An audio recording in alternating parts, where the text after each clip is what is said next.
in Taoyuan, Biyawai. It's a very small tribe, but in Taiwan we have typhoon often. Maybe recently they have the typhoon. But when the climate disasters comes, they will lack of electricity. So we donate solar PV system for their church. Maybe they lack of electricity, but they can use the solar panels, and they can have the storage. So they can use the green electricity to become green tribe. I think this is very important. We use the green energy charity model and green electricity model. And we also have the carbon reduction charity model to help more vulnerable people, especially for the social welfare institutions and the indigenous tribe. I think this is the climate justice to realize. And this is very important for us. And the second, we have a gender wealth net zero initiative. For me, I'm a female social entrepreneur. I have worked hard for green electricity and for green energy industry. But I found one thing. The female in green industry is very few, like me. So I feel lonely. Therefore, we have gender wealth net zero to empower more people, especially for women or young girls, to participate with me. They can become SDG Shiro group. I call it. Now I'm the captain of SDG Shiro group, and we have Chinese like. Today we have two SDG Shiro Chinese. They will take their actions to participate in global stage to speech or explain their climate actions and explain their impact. Because the Earth's future is belong to the young generation. So I think to invite more young girls and more mothers and more women is a great power to change the world, because we think the women's power is more great, and we have to encourage them. Because when I was a young girl, no one tells us you can do something like green jobs. No one tell me. But right now, I will tell all the girls, you can, and you participate with us. We have many green, such like the female energy auditors training for women. They can take their children or their child. We have babysitter for take care about their children. So they can participate in green job training. I think this is very important, especially for women or single family. So they can have opportunity to have a green skill through our empowerment activities. And I think it's work. Great. And I think to sum up, as a female social entrepreneur, and I believe that the power to change the world knows no gender, so that women have more potential and can create change, where maybe in family, maybe in the community, or in the workplace. I think the women's power or gender power for all gender is need to encourage. And today I finally, because it worked, I can conclude my speech. And finally, I look forward we can have a successful and inspiring event today.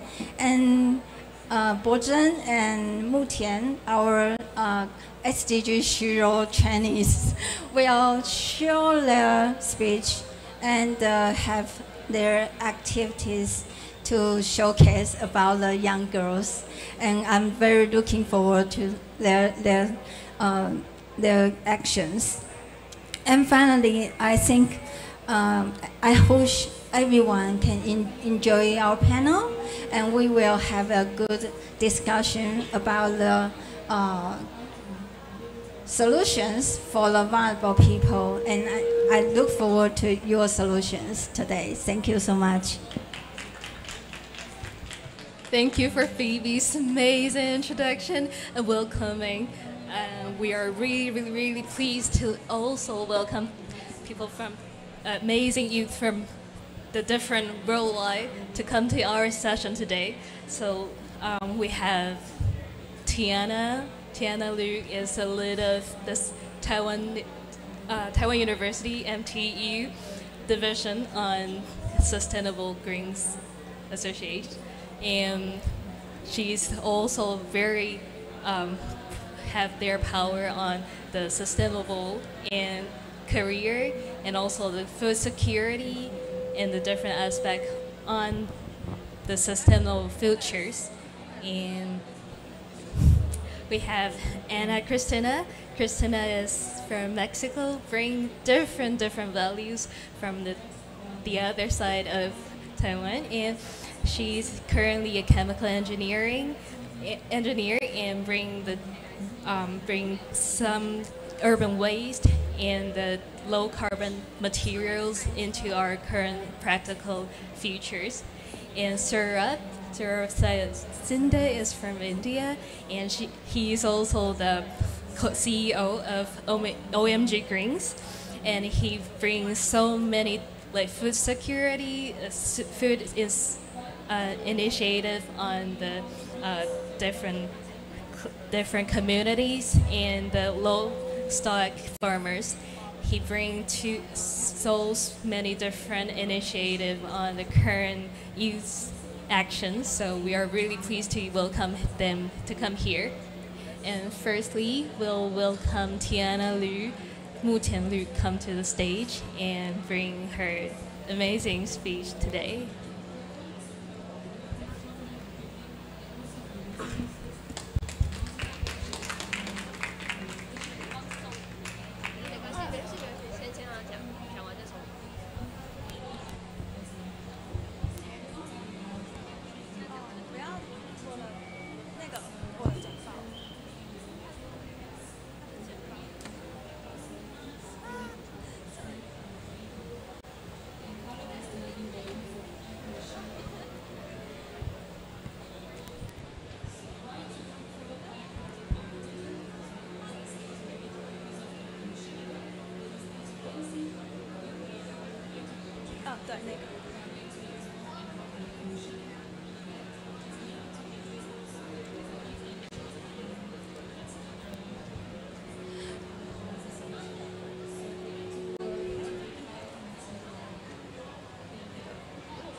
So,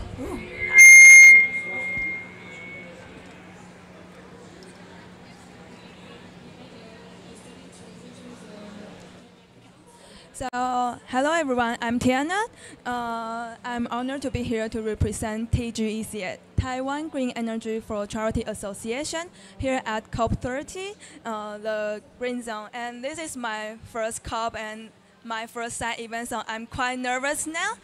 And I'm happy to be here to share our hard work on adapting to extreme heat, protecting vulnerable populations in a warming world. And before we begin, here's a little bit of myself. And I'm Mutian Liu, and you can call me Tiana. And I'm proud of the Taiwan Global Pathfinders Initiative program. And we are trained by TGEC, its SDG Sure program. And I'm now studying geography at NTU, and I'm also the head of our sustainable division at of our student association. And I'm also intern at Deloitte Sustainable Auditing team. And let's start off of a feeling we all have. It's hard now, right? Not only in Berlin, but all over the world.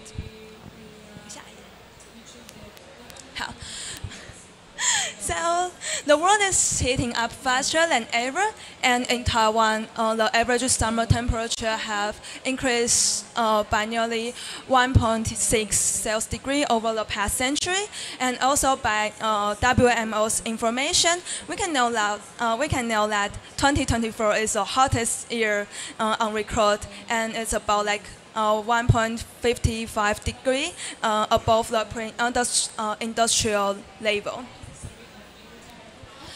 And this trend is not just raise thermometers. It reshapes our lives from like our food security and energy demand, and also the work safety and health outcomes.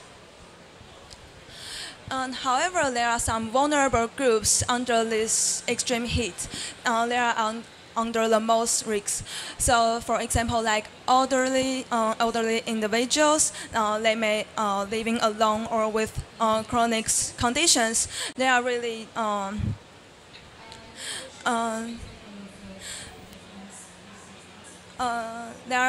dangerous under this kind of high heat, and also for outdoor workers like construction laborers and delivery riders, and for women because they may have limited access to cooling spaces, and the last one is like low-income households.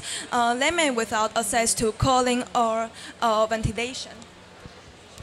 And so, for example, in Taiwan's 2023 summer, the hospital admissions for heat stroke increased by like 30% compared to 2020, with most cases among like outdoor workers and seniors. So you can see it's really dangerous for them to live under the extreme heat.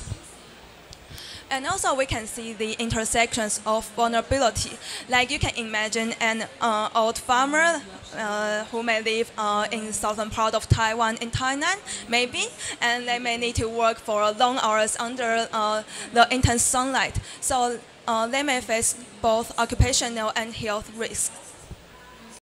So while everyone feels the heat, not everyone has the same capacity to adapt.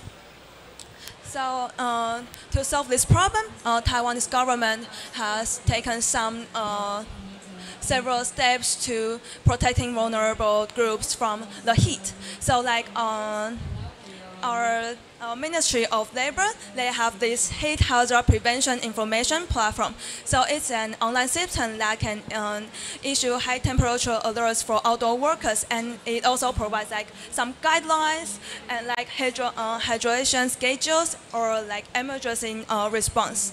So the employers in Taiwan now are required to implement heat safety plans when the temperature exceeds over 36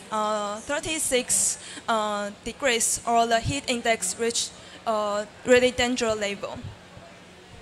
And also for our Central Weather Administration, they have LOHAS Meteorology app, and in that app they have area code Health Weather Service. So you can see they provide like personal advices for people who live in a different area or they belong to different groups. So like if you are older or you are elder or you are like outside worker, they will give you different advice. So it's this is an example of climate service for public health.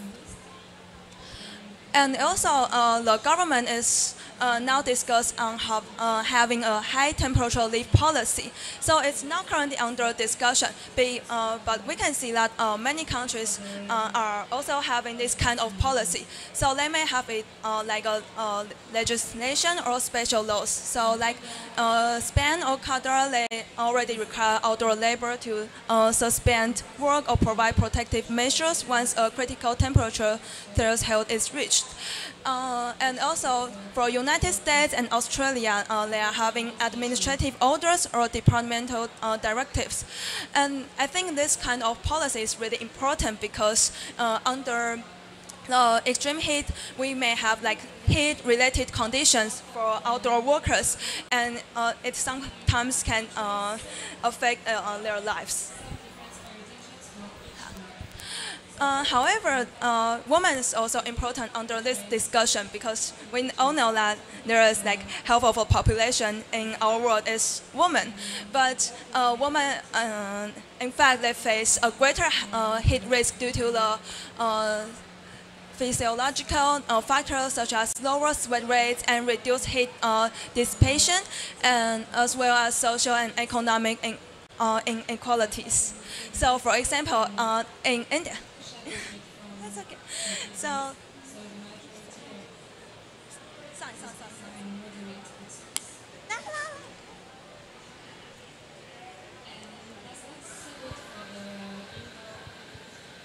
yeah. So,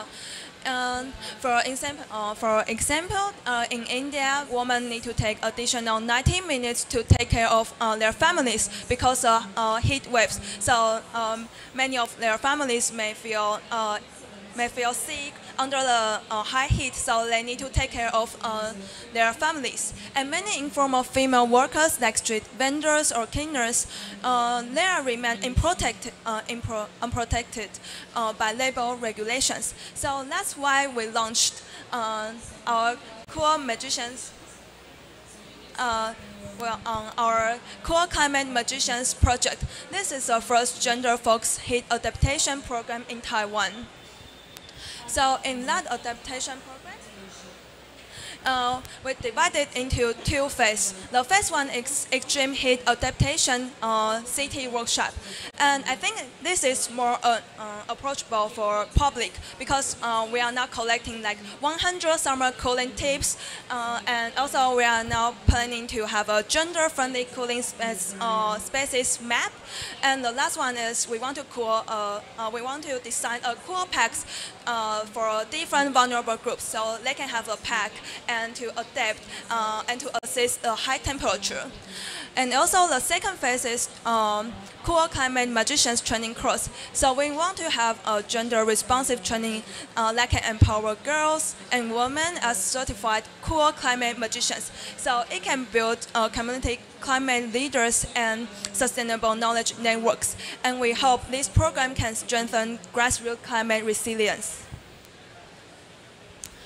And we are already having our activities and lectures. So this one is our first course in Taipei, Taiwan.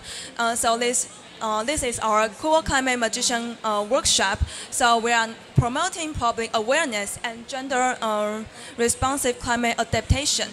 And also before COP30, we have New York Climate Week, right? So we also have an activity there. So we highlight health, economic, and social impacts of extreme heat. Okay, so I have mentioned our cooling tips before, right? So we have we even have like different tips for different sessions. So that like for Taipei, it's sometimes it's cool and sometimes it's a little bit hot and also humid. So we will recommend people to have short hair, but also bring some water bottle and also bring umbrella because it's raining all the day in Taipei. And also for Tainan Station, we will recommend because it's hotter than Taipei. So maybe you can have your cooling jacket. And the most interesting, I think, is a glass board. It can make you more comfortable. Just like I don't know how to say it in English, but. Yeah, it's like a Chinese medicine method to make you like feel more comfortable under the high heat. Yeah, because sometimes we will feel like dizzy, so you can like massage yourself. So it is a useful tip for people to adapt the high heat. And also after we collect so many cooling tips, we are now thinking about to create a cooling kit. So we can share it to vulnerable groups. So like for different vulnerable groups, we can have like different version of this kind of cooling pack. So they will have different things inside. So like for older women living alone or people experience homelessness, we can have different version of this kind of cooling kits. And the last one is the gender-friendly cooling spaces. We are now creating a map to collect all these kind of gender-friendly cooling spaces in Taiwan, so that everyone can feel, safe under the extreme heat. I think this is quite important because, sometimes we are just wearing bra tops or, like dress, but there will be some, some comments that is not so friendly to women. So I think this kind of places is really important. And I think the most important feature for this kind of space is safety and security. And also they need to have other features like strategy accessibility, so that everyone can get there via public transportation. And also it needs to be comfort, and we want it to have like gender responsive services like woman-only spaces and hours. And the last one, we want it to be like community connection and inclusion. So this is the map we are doing right now. So this is the Taipei version. So we'll have like, like a museum, and also like toy bank is a like tourist attraction there. And we are calling like libraries, cafe, bookstore, all kind of places in Taipei, so that everyone can have a safety place to stay under the extreme heat. And also this is the gender-friendly cooling maps in Thailand. So you can see there are more spot on it. Like we have, like university, like their garden, and also their cultural center. And we also collect some spaces like supermarkets or like gender-friendly sports fields, so everyone can have the map and then find a place around you to cooling down. So our mission for TGECA is we don't want to, we want to leave no one behind on the road of just transition and also under the extreme heat. And to move forward, we think that data-driven early warning system is really important, so that everyone can get alert under the extreme heat. And also heat-resilient urban planning, like we need more roof and also, like more gender-friendly spaces under the extreme heat. And also community education and partnerships, so that we can empower women, empower youth, and also other marginalized groups. And the last one is inclusive policy frameworks, so that everyone is equally important under this kind of situation. And we want to say that adaptation is not just like survival, it's an opportunity to build a fairer, healthier, and more sustainable societies. So thank you for listening, and this is my information. And we also have our association's links, so that you can just scan it and connect with us. Thank you so much.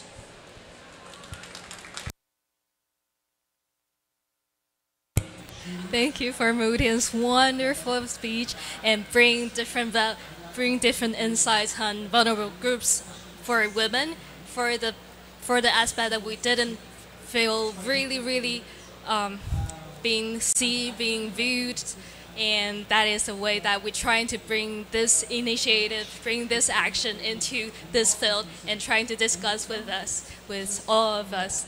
And there is our following speaker, Ana Cristina, is trying to bring Mexico for youth action on a different value, especially for youth. So let's welcome Ana Cristina.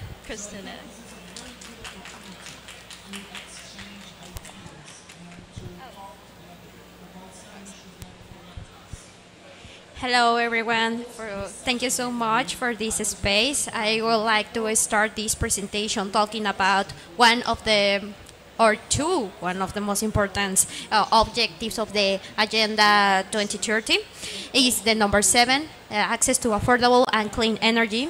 And the second one is the number 11, sustainable cities and communities.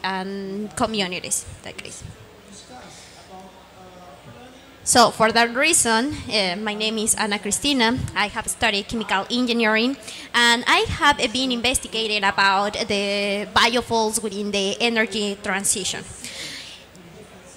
in collaboration with the Instituto de Ingeniería de la UNAM and University of Alberta in Canada. And also the Alianza Juvenil por la Sustentabilidad. We have been working a lot with initiatives in relation of how can we improve the research activities in the young community. So first, the first cast biofuel production worldwide in 2025, we can see that lead North America, and in second place is Latin America. But if we make a zoom in Latin American biofuels production, specifically in ethanol and biodiesel, we have seen that Brazil is in the first position, and then Argentina, Colombia, and Mexico. But we need to improve the production in Argentina, Colombia, and Mexico, and other countries as well. In that case, the production of energy is measured in petajoules. It's how we measure a large amount of energy. But if we transform the petajoules of millions of liters, we can see that Brazil is in the first place, and the other ones have produced very insignificant millions of liters. In that case, I would like to focus a little bit about the case of Mexico, because, however, in that case, we have 52.54 millions of automobiles and cars. So for that reason, we need to change the biofuel production, because we only covers about 0.03% of the total of cars that we have in Mexico City. That implicates a problem. Also, how is the research position in Latin American countries? Brazil hits the first place, and then Mexico, Colombia, and Argentina. However, I think so it's at the same time not only transmit innovation and technology. We need to start with new initiatives as well in our own countries. But if we answer what is a biofuel, the biofuel comes from the biomass. It undergoes for a transformation process to then go to the distribution centers and use to the airplanes, cars, and all of the things. What are biofuels made of? The first generation, second generation, and third generation. And the fourth generation is still investigating. The first generation consists in food-related sources like sugarcane or corn as well, and the second generations consist in resources like wood or lignocellulosic materials. The third generation comes from microalgae, which have been gaining a lot of popularity currently. So now another biodiesel very popular is the biofuel is the biodiesel, and it is produced from an oil, fat, and alcohol. Currently here in Brazil, some buses use biodiesel, so it's a really good resource. And talking about the tons of waste, because we can produce biofuels from waste, specifically for municipal solid waste. That is the problem that we have. 46 million tons of waste, which 87% are municipal solid waste, and the other parts is the organic fraction or municipal solid waste, like pineapple peels or fruits and these type of products, which we can use to produce bioethanol. That is one photo of the waste, which we can use to produce biogas or the anaerobic digestion process to produce it. Another one is the bioethanol, very popular here in Brazil, which comes mainly for sugar cane, and that is the reaction. We can produce bioethanol from sugar and the yeast to obtain the bioethanol. So that is one of the most popular resources which has been used. One of them is the food waste, or other the pineapple peel as well. And but it's not enough. We need to keep in working on which is the best method to obtain a better average production. But in which position is Mexico? Mexico is in the 11th position under Canada, and China is the first place. We have a lot of work to do. But are biofuels a response to climate change? Yes, but it is a complement and conditional component, prioritizing the use of waste and the development of technology for its production, following strict rules of sustainability and integration into a more comprehensive energy policy. And we need to put attention, in my personal opinion, in these points. Reorientate initiatives and public funds in research and development. The second part is the finance and evaluate pilot projects in development. And the other is the clear sustainability rules. Require life cycle assessments for each project and develop a national inventory of resource and regional climate vulnerability maps. And the governance importance in this part, it's really, really important because we need transparency and participation of our society. So that's all. Thank you so much. It was a pleasure. Thank you, Chris, for bringing different insights about Mexico, which is a country that we didn't have that much about our discussion on, and it's really worthy to bring different country and different value together and make a discussion for the different vulnerability groups to come to the stage and come to the table to be viewed, be seen together. And the next part is our syrup and bring the different nature, especially on food security and agriculture. Let's welcome syrup.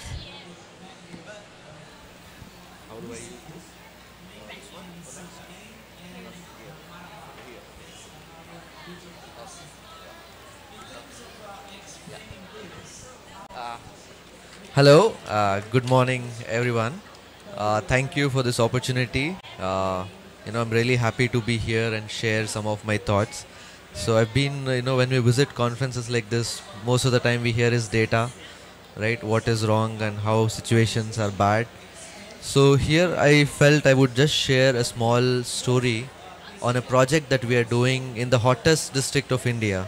It's the second hottest district, where the water level when we started the project was below 1,200 meters. Now the water level has come down to 150 meters, and the land what you see was completely barren 6 years before with less than 50 trees. So I thought I would share how a hottest district in India has been transformed into a biodiversity where it's not only supporting plants, but also we have so many species coming in just because of all the efforts that have been done in last 6 years. So when we talk about extreme heat and climatic conditions and everything, there's no one solution or not one reason how we can fix it. It is combination of so many things that we do can bring overall differences. And our project, when we started in 2015, the very first step we did was preserving water, right? How we make sure that the water flows in the right way and how we preserve water. So we believe in a formula called 3S.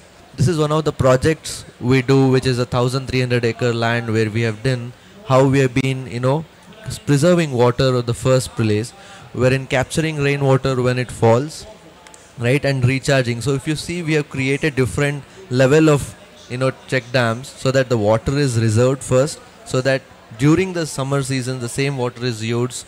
And the second thing is, one, we slow it down, we don't let it flow all the way, and then we let it soak. We make sure that the pits are created and make it, and wherever we have opportunities, we also store them so that we can use it year along. And we do this in 3 ways. That is, if you can see, these are called slow pits, where this is, we have filled it with some particular leaves and, soil material. So the water seepage is very slow. Like say, if the rain comes, the water doesn't go directly, it goes very slowly so that the water retention is more. At the same time, we have created these channels with pebbles and everything, so the water flows throughout the area. It doesn't, get seeped in one particular area, right? So this is during monsoons which recharge the pits. So during summers, so all this groundwater helps us, or the smaller ponds helps us to, work with. And one more, like I said, one was slow it down, other is let it soak, another is store. So when we store this water, so what we do is there's a lot of, in extreme heat condition, the water evaporates in our ponds. So what we have done is we've integrated solar panels in our pond, so that the water is, whatever is stored remains. At the same time, due to the solar energy, we are using the same water for irrigation. We are not using electricity. The electricity is generated by the same solar panels. So all of this water is used for irrigation of our cultivation that we do. And again, at the same time, so one is we took care of the water and how we take care of the land. So what we do for our, even to grow crops in extreme heat condition or sun, growing crops is very difficult. If you see, what we have done is we have grown all these leafy greens and vegetables under other fruiting trees or bigger trees. So what it gives is throughout the year there's some shade. So at the bottom you can do multi-cropping, so that throughout the year the plants are not affected. And we use lot of vermicompost and biofertilizers or compost to make this happen.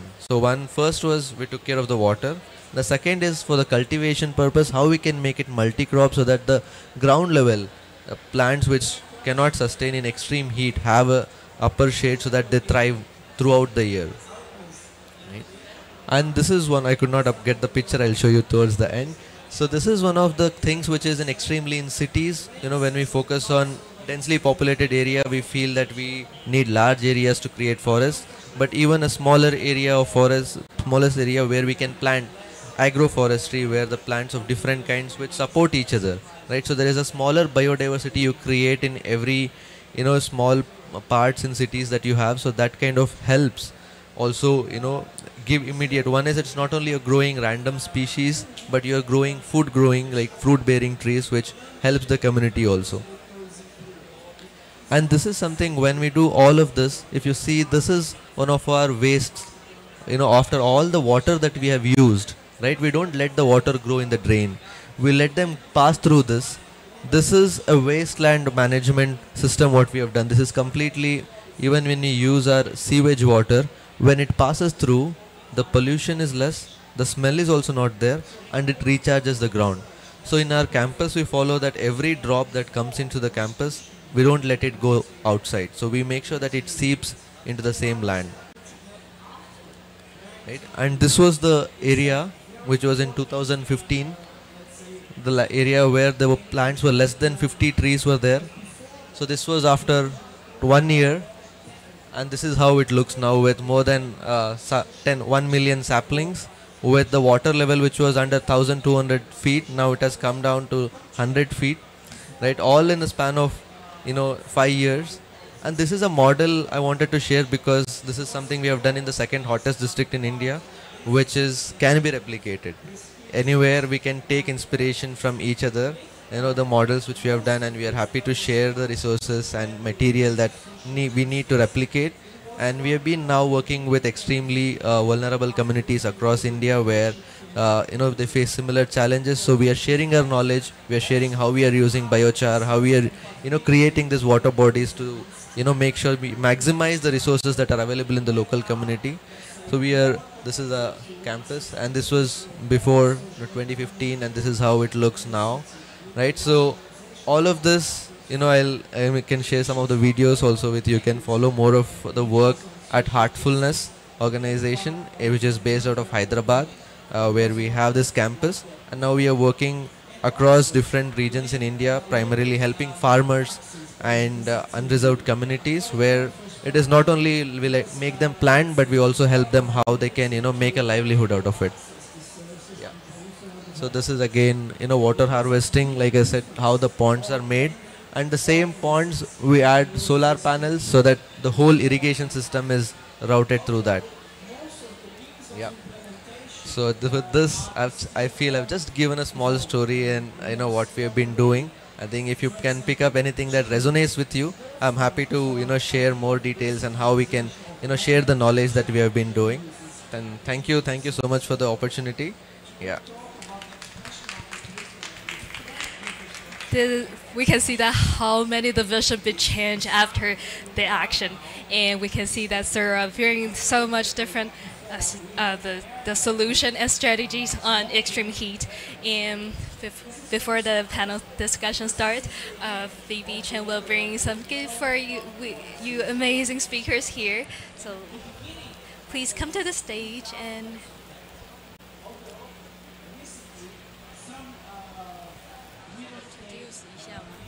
Okay, let me introduce very briefly. This is a green electricity product and gift for our speakers, because this is from our Green Energy for Charity projects, and the social welfare institution, they made this gift. Maybe you can open it for me. Dun dun. This is a handmade soap. And this is a Taiwan handmade soap, because they made this by green electricity. So we have also the Taiwanese black tea bag, and this is from our another green energy charity project in Shaozhou tribe. It's an indigenous tribe, and they use solar power to make this. So this is gift for you, and I hope you will enjoy this. So I will.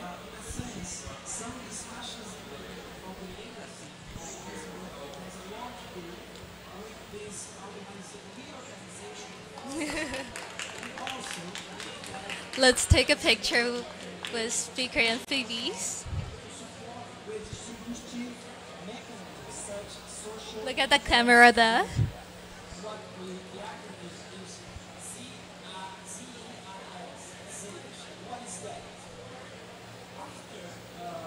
One more picture. Okay, so before everything starts, is there any specific question you want to ask, please? Hi, sorry, I might miss out two of your speech, but really want to ask Tiana, one of my friends, about heat. Actually, interesting about adaptation. When you say adaptation, is about you adapt the medication, it's about changes.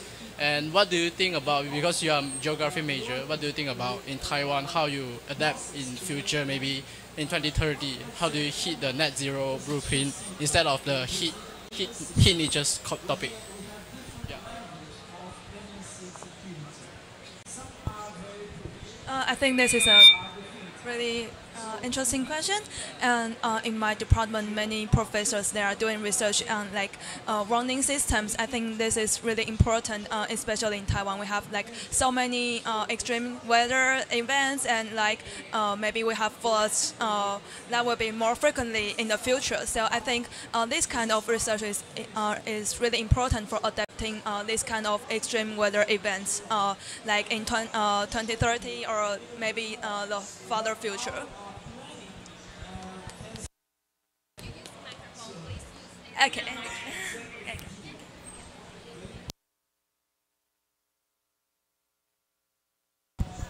Is there any question you want to ask, please? I want to ask the only man right here. Okay, so I think it's very good. It's very good cases or many cases. It's very good, and I was just curious about after. I think in the picture we can find there are some infrastructure there, and also some concrete roads. And so I just curious about is there any impact or like flooding or some I think it's like developing impact on the places. Yeah. And okay, so because you show many pictures, yeah, so I saw that there are many developing buildings or the roads. Yeah. And so I just curious about that. There are like some impact on that places.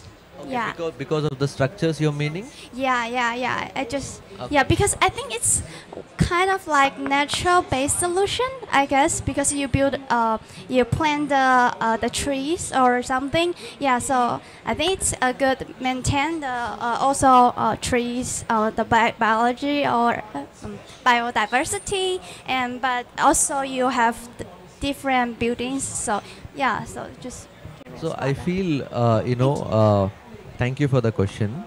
So one is like, say, we all live in a modern society and we all, all the facilities that you see, they are hospitals, schools, right? And we need those basic requirements also. And I feel as a personal belief, I go with, we need a moderation in everything, right? And a mix of everything we go with modern technology also with the nature. A balance is something that we really work on, and we have kind of maintained a ratio that if you see the concrete structure is less than 15% in the whole campus, right? So with keeping in that mind, we don't see any effect there. In contrary, it is thriving more, and when there are more human people there, we come into the campus, they're actually seeing the thriving greens, and they actually take more care of the plants. But to answer, yeah, it has not seen much difference, but we make sure that the ratio for the construction and the biodiversity is less. Yeah. One more, one more question to go. If there is any question to go, we'll go to the panel discussion. Oh, please.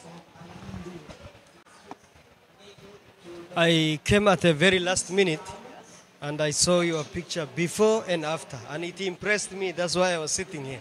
Thank you, thank you. But whenever I see these kind of things, my first instinct is that there is a lot of money put in there. So that is my concern, that, okay, if you give me money, I can do it anywhere. I can turn a desert into a garden of heaven or Eden. So how can you explain this? So whatever you saw there is a NGO project, right? Wherein we are also, not volunteers. Everybody is volunteer working on the project, right? It started with a keen interest to, develop the space. The first was we maximize the resources that was there in that space, right? So one was to conserve water, which we were getting during monsoon season. So first we created water bodies, so that once we had started conserving water, whatever was falling, then it helped us to raise our own nurseries, right? So that is where the concept started, and when we had to show something to people, and then there were more people willing to support. I would say that it may not be exact solution for different places, but I think you can take few inspirations from there of the practices that we have been able to make in terms of the different local ideas which are not so cost expensive, which are like conserving water in different smaller pits idea, which can be easily replicated, and also focusing on the biodiversity species of plants which are very native to each, which are like, say, in India we have this forest department which give these trees for free. They don't charge us any money if we plant native species, right? So all of these kinds of efforts has helped us to make this. And yes, you're right, there will be a time where finance and money will be a hurdle, but I think with whatever we have been able to do is manage with the resources that we have, and also reach out to similar kind of people, and everybody would want to see what we have done before. So I think to create at least a small example would really take us a long way to kind of attract right kind of people. Thank you for dropping by. Namaste, Yeah, namaste. Yeah. Thank you for all the amazing question and answer. And is it possible for audience, let's come to the front that we can take a group picture together?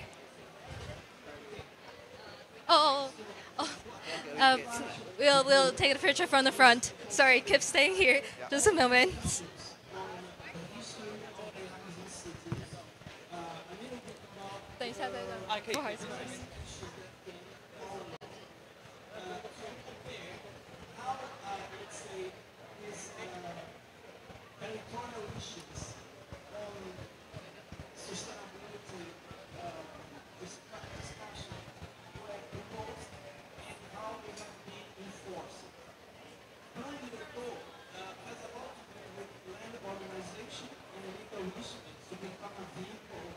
One, two. One more picture. 还有1个小时。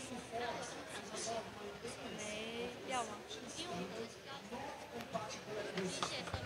Thank you so much for coming here. And we still haven't ended up yet. We'll have one more panel discussion to come. But is it possible for to pausing 5 minutes to solving the technical issue? Because the running really can impact quite a lot. And it's also the effect under extreme weather. So please, we'll come back 5 minutes later. Just take a break, drink some water.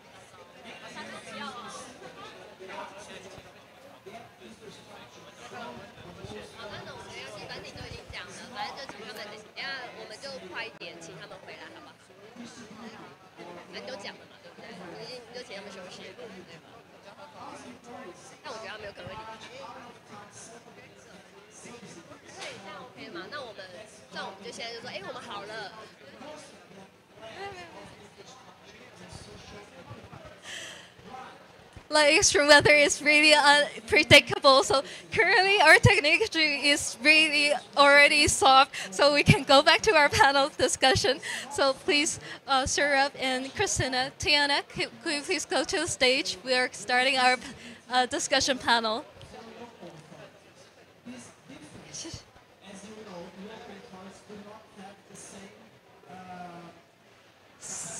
So as we just mentioned, that we have like quite a lot of different solutions during our speech, but we still have some question to ask about like how do you think that gender and age, that kind of vulnerability groups that will influence the vulnerability and under extreme heat, and what inclusive strategies will you have you seen or you want to implement it in your country?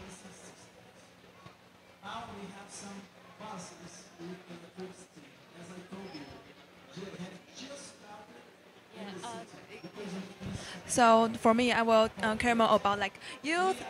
So like I will think like youth, they may have like less control on this kind of issue. So that maybe we don't have that much money or we don't have that much power to do the things we want to do or we want to solve. But I think Taiwan is now doing great, and we have so many like competitions or like we have some empowerment program that I think Taiwanese government and also other NGOs is now doing great to empower Taiwan's youth to have more knowledgement on this kind of climate issues and also other social issues, so that we can really solve this kind of problem.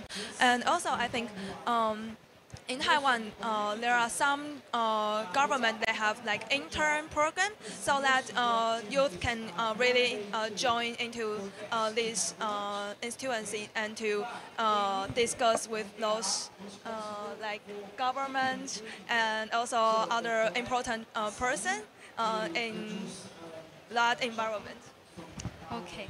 So we have another question for Christina, that how do you think that international collaboration, because like today we have so many different groups here, and will empower your like local climate solution for heat adaptation? Indeed, it is an interesting question, because in the scientific labor, it's really important to bring technological advancement and also share knowledge in this transition that we have been working. And also, I think so, like talking in my personal experience, I was in an internship in Canada, and I have learned a lot about the biofuels, how they start to investigate on this file. Rather than in Mexico, we need to start to know and improve all of this knowledge. We have a lot of expertise as well, but I think so the knowledge, it's important to share with all of us. Mm-hmm. That's really good. Yeah. We are really excited that different groups and international experience will enrich different countries' implementation. And thank you, Christina. And we also have one question for Sarah. That how do you think that each other's initiative could inspire or motivate your own future actions in your climate-related work? Thank you. It always helps to take inspiration from others, right? Heat is same in Mexico, Ghana, Brazil, or India, right? Cold is same, so the problems are same. So it's always good to listen to others and not make the same mistakes. So if somebody has done something, it's always good to take ideas and implement. If we have done something, share it with others. Now, that is a philosophy of belief that I believe that it should be, knowledge should be accessible and free, right? That end components might be funding or costing, but knowledge should be shared, accessible to everybody who needs to adapt. And that is something that we have been working on, how we can make the knowledge that we have created accessible to everybody for free. And at the same time, I feel most of the solutions that they are there, for example, the community that we are talking about, gender and everything, most of the affected people are women, and most of the solutions are given by men who don't face the problem.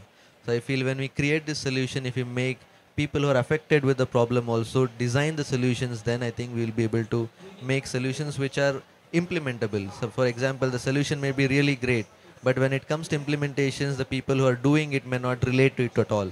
So I feel in terms of if we engage the people who are affected to design the solution which feel they can actually adapt, and then it becomes a solution which can be easily replicated anywhere, because like I said, the heat is same everywhere. Yeah. Yeah, the action that can implement in each different country will be really, really valuable because extreme heat is a global issue. And after that, we want to have our small Slido to make the different tips for everyone that can come up with different solution and idea for our extreme heat solution feature.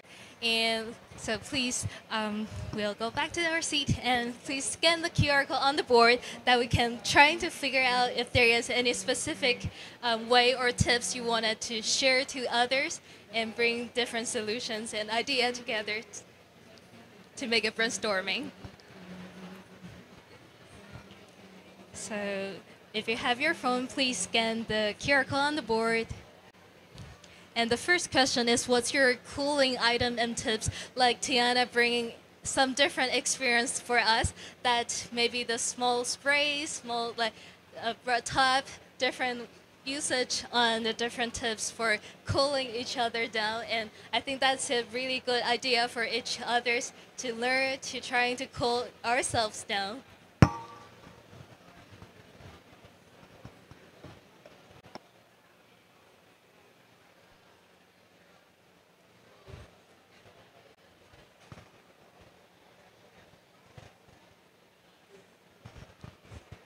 Yeah, cold shower is a really good way for cooling ourselves down.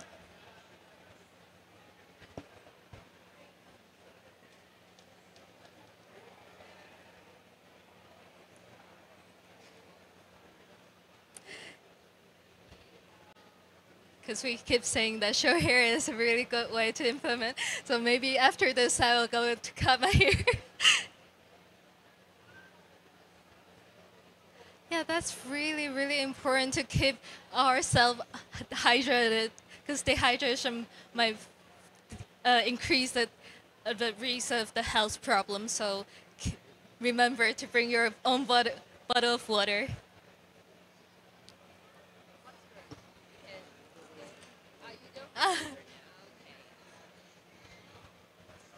It seems like quite a lot of people saying that cold shower is a really good way for cooling ourselves down.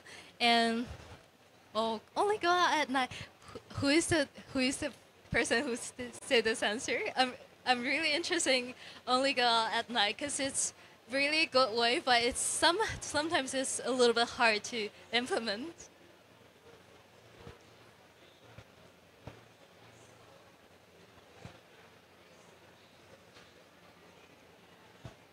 Yeah, currently just like mostly we have those like cold shower, the different sprays. For me, the cooling spray is a really good way because like if you bring some water, some alcohol together, it can mix. It can just spray on your like body and maybe your hair just to cooling yourselves down. And I think that's a really good implementation for keep going through. And wearing hat is also important. Like if you're a student in the school, teacher are always reminding you to wear a hat before you go out. Wow, actually really interesting that who answered that have some alcohol. Because for me, having some alcohol make my body temperature going high.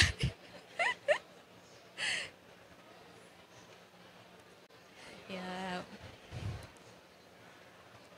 Portable fan. Oh, I really like this investment in investigation, and I really want to buy one portable fan.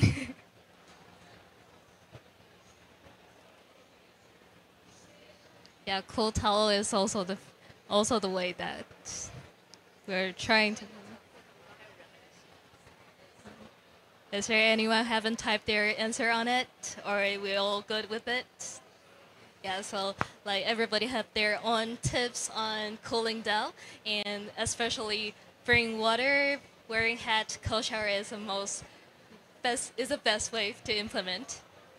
Yeah, and we'll go to the next question. Is there any nice place for you to cooling down yourself? Like shelter, like supermarket, convenience store, that anybody anywhere that with air conditioning, with shuttle.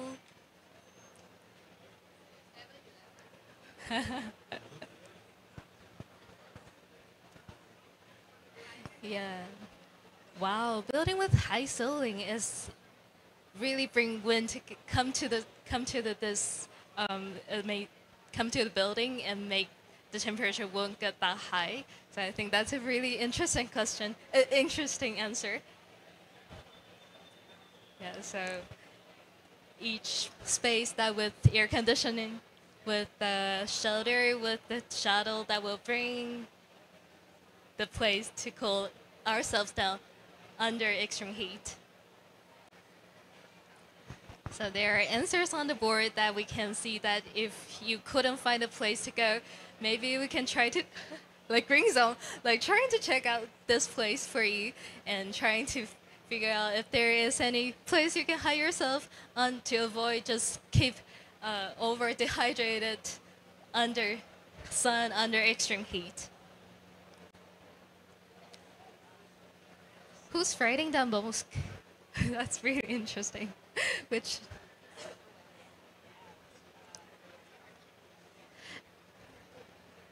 sorry for my poor English. Is Mosk is part of the brand or supermarket that I don't know.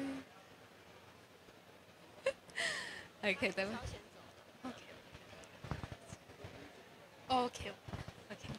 So, Sarah is our wonderful speakers, but he has another activity in Blue Zone. So we are really, really pleased to welcome Sarah here today. And thank you so much. Thank you.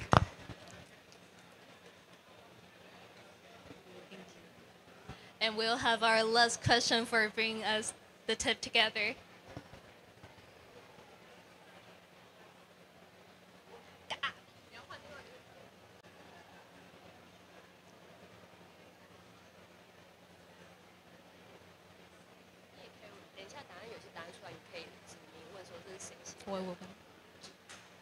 Okay, so besides yourself, like which groups affected by the heat wave that you care about, and what would you think you like to do for them? Because we mentioned like women, like elderly, like youth. They're also the vulnerability groups that we're trying to focus on and also be discussed on this panel. But there are actually some vulnerable groups that we haven't been discussed, and it really worth to come to the table to be discussed as well. So if there is any group that you want to bring here, just type it up. But if you want to like, you focus on women as well, you focus on children from elderly as well, just type it on. We want to see that the different vulnerability groups that you care about and what strategies that you want to implement for them.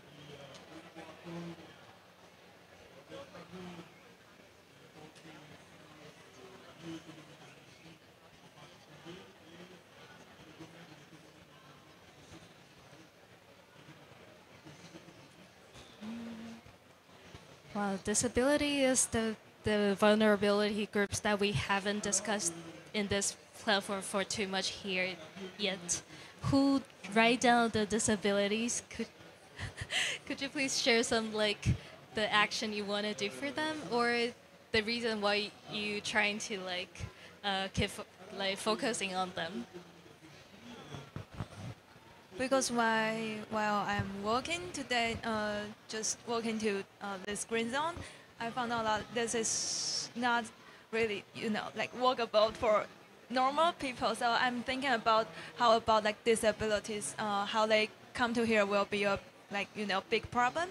So I think in Taiwan we also have this kind of issue that it's not easy for disabilities to use like wheelchairs on our roads. So I think maybe government should create a better road for them, and also with like roof or other like sheds, so that they won't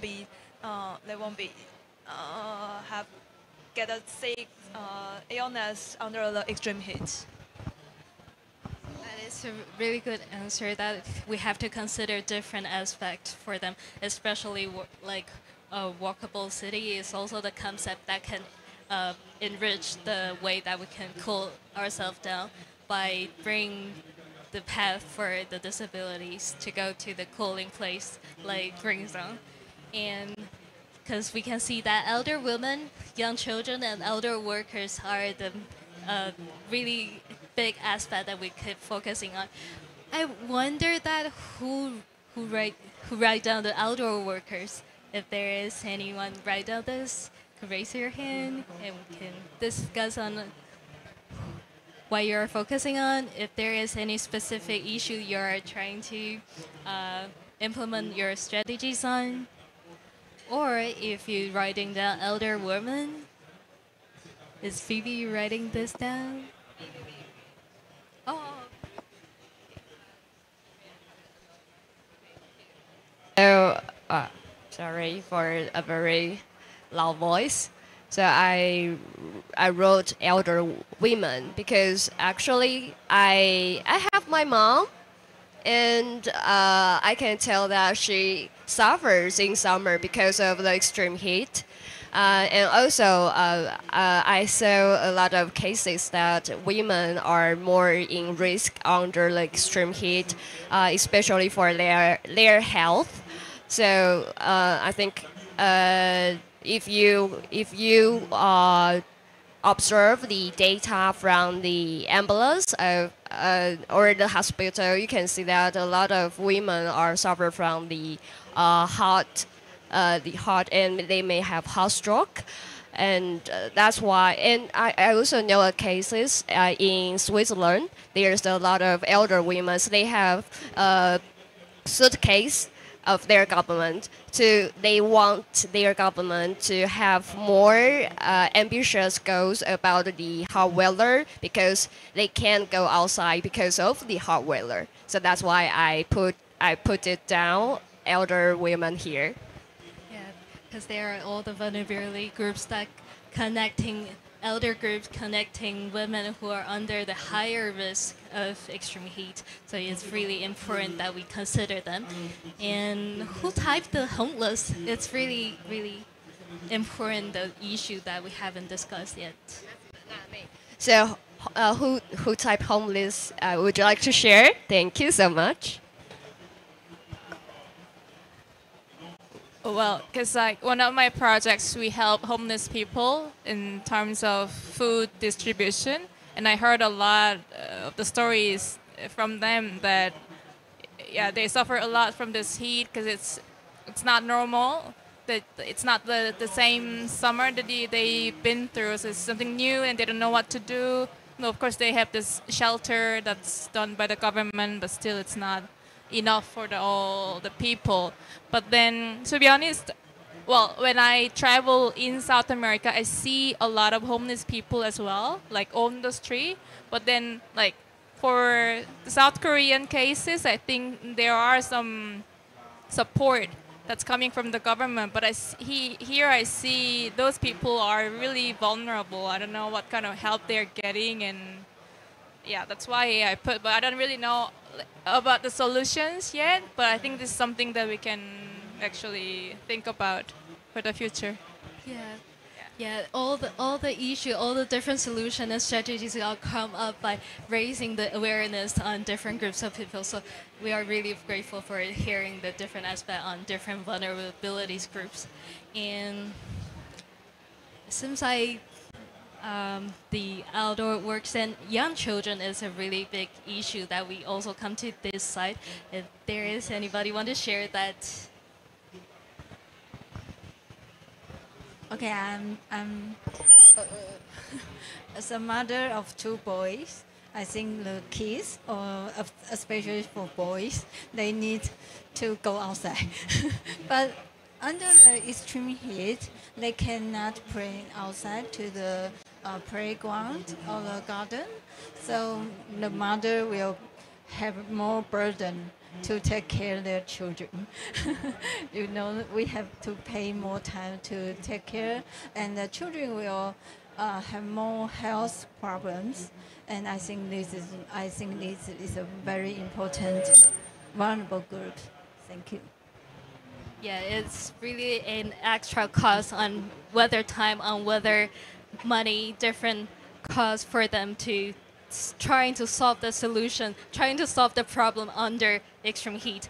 So for the whole panel, it's really, really wonderful to welcome all the audience for joining us and bringing different solution and awareness to different groups of people and bring different tips. And throughout the whole panel discussion, we're trying to bring the awareness on women, trying to bring the tips, trying to bring the awareness on the biomass, and trying to narrow down the way that if there is any possible to slow down the way that bring the temperature keep going up and up on the worldwide. So I think it's a really good aspect for us to reconsider on extreme heat, whether if there is the group that we neglect on the discussion, whether there is any like different solutions we haven't come up with, but somebody already implemented in different countries that we can also implement in our countries. So I think that is the reason why we're trying to bring this panel to the two green zones, that we can have the people worldwide to come to discuss together and trying to let everybody notice that extreme heat is a really big issue that should be considered. And that is our panel today. And really, thank you for coming here to join us panel. Thank you so much.